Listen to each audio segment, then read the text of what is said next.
They get by with a little help from each other. Paul McCartney and Ringo Starr are looking back on their decades-long friendship as the only surviving members of the Beatles. The duo reflected on their special bond in a profile of Starr in the New York Times published on Wednesday. "With John and George not here, I think we realize nothing lasts forever," McCartney, 83, said. "So we grasp onto what we have now because we realize that it's very special." The Beatles were active from 1960 until the four-piece rock band formed in Liverpool broke up in 1970. McCartney and Starr, 84, were joined by John Lennon, who was shot and killed in 1980 at age 40, and George Harrison, who died from lung cancer in 2001 at age 58. The pair have been the last Beatles standing for nearly 25 years. "It's something hardly anyone else has. In fact, in our case, it's something no one else has," McCartney continued. "There's only me and Ringo, and we're the only people who can share those memories."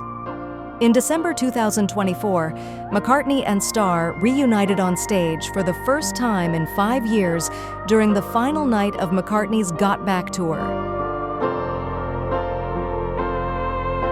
Starr joined McCartney at London's O2 Arena to perform Beatles hits Helter Skelter and Sgt. Pepper's Lonely Hearts Club Band. "Should we rock? Get on your kit," McCartney said as Starr appeared. At the end of the show, Starr said, "It's fantastic playing with me, old mate, but there comes a time when we've got to go home. All that remains to be said. I've had a great night, and I love you all."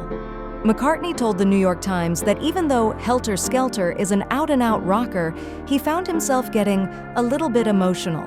In 2023, McCartney and Starr released Now and Then, billed as the last Beatles song.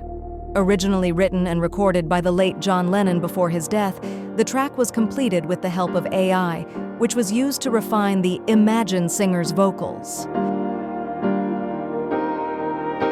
The final version earned the band a Grammy for Best Rock Performance and a nomination for Record of the Year at the 2025 awards.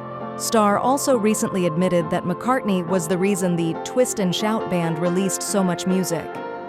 "Because of Paul, who was the workaholic of our band, we made a lot more records than John and I would have made," Starr told Dan Rather for AXS-TV. "We liked to sit around a little more, and then Paul would call, 'All right, lads,' and we'd go in."